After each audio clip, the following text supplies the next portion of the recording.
Does that go for you too? What kind of thing is that to say? Okay, then the subject is closed. I don't intend on working at Charlie's until I die, but working here right now makes me happy. And I don't intend on dying anytime soon, by crook or by hook.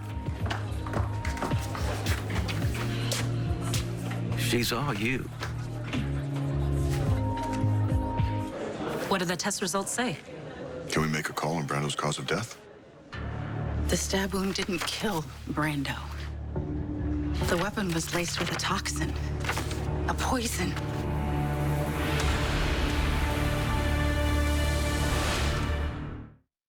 On the next General Hospital.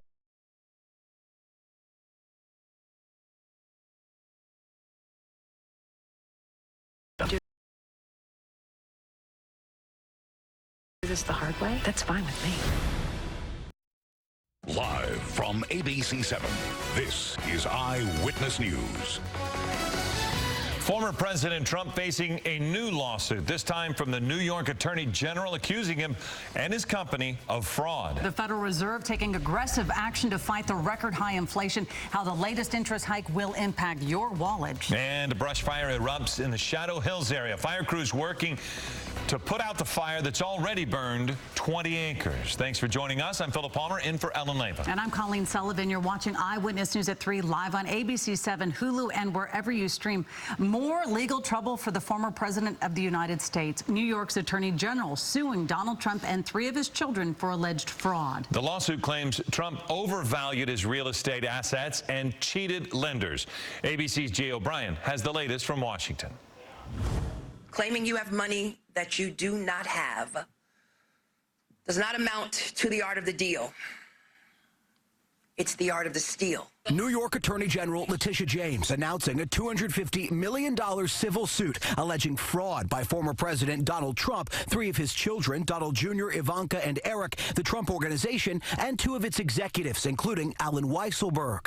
In their filing, the Attorney General's office laying out decades of examples they say show Trump and his business overvaluing real estate holdings and other assets, allegedly deceiving lenders and insurance brokers with misleading financial statements. She offered examples, including former President Trump's own apartment in Trump Tower having been inflated in size, Mar-a-Lago also having had its evaluation inflated. James saying Trump was then able to take out loans based, among other things, on his allegedly overblown net worth, something James says average Americans can't do. It is a tale of 2 justice systems, one for everyday working people and one for the elite. Trump denies any wrongdoing. His attorneys called the suit politically motivated and an abuse of authority. Donald Trump Jr. calling the investigation a witch hunt. The probe began in 2019 after longtime Trump attorney and fixer Michael Cohen testified before Congress about his time working for the former president's businesses. 3 years later, the New York Attorney General now asking a court for a $250 million judgment and to bar any of the Trumps from running a company in the state of New York. James saying no one, including a former president, is above the law.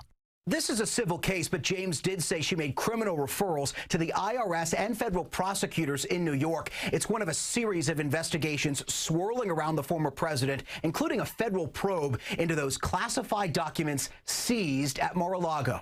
Jay O'Brien, ABC News, Washington. The Federal Reserve today approved its 3rd consecutive interest rate hike to help tackle rising inflation currently plaguing the U.S. economy. Eyewitness News reporter Jessica DeNova is live in Orange with more on how the increase could impact your wallet. Jessica. A lot of people want to know, are we going into a recession? And it's possible. That's according to the chief financial analyst at Bankrate.com. He tells me, though, it's not the worst case scenario like our economy saw back in the 70s, where we had inflation and unemployment rates that were pretty high because the Fed didn't act aggressively enough. For the 3rd time in a row, the Fed increased interest rates by 0.75 of a percentage point Wednesday, and the Federal Reserve Chair says there's more on the way. We are moving our policy stance purposefully to a level that will be sufficiently restrictive to return inflation to 2%. Inflation climbed to 8.3% in the past 12 months, levels the chief financial analyst of Bankrate.com says we've not seen since the early 80s, but there's a difference. A little bit different in that sense. And